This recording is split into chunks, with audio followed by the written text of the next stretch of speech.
धान के कटोरा हम छत्तीसगढ़ के हरेली पहली तिहार जी। नांगर हमर संगवारी ग भैया बैला हमर मितान जी। धान के कटोरा हम छत्तीसगढ़ के हरेली पहली तिहार जी।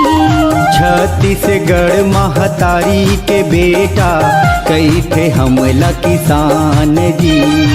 छत्तीसगढ़ के सिंगारे हरेली पहली तिहार है, खुशी के हमर इजहार है।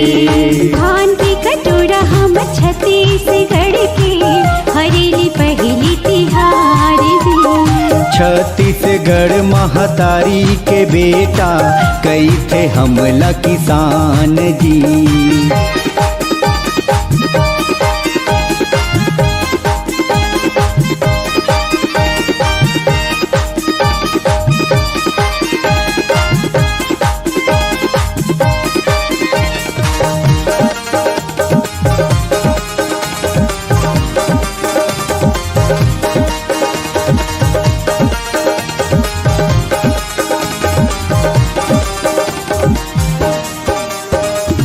गुड़े हसीला गुलगुल भजिया आनी बानी के बनाए हम।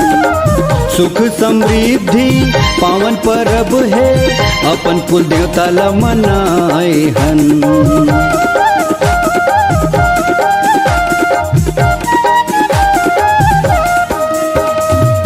गुड़े हसीला गुलगुल भजिया आनी बानी के बनाए हम। सुख समृद्धि पावन परब है, अपन कुल देवता ला मनाए हन।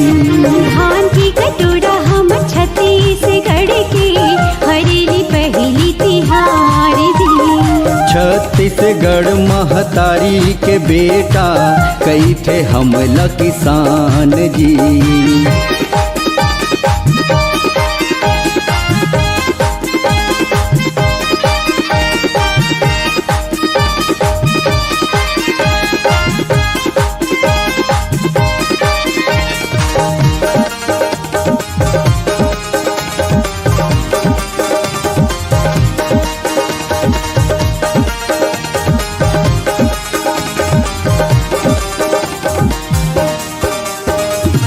गेड़ी के रहे चेहे बैला के घुंघरू, गीत माया के सुनावते।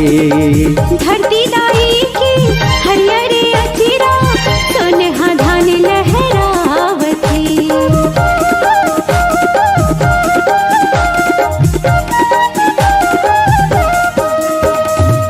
गेड़ी के रहे चेहे बैला के घुंघरू, गीत माया के सुनावते।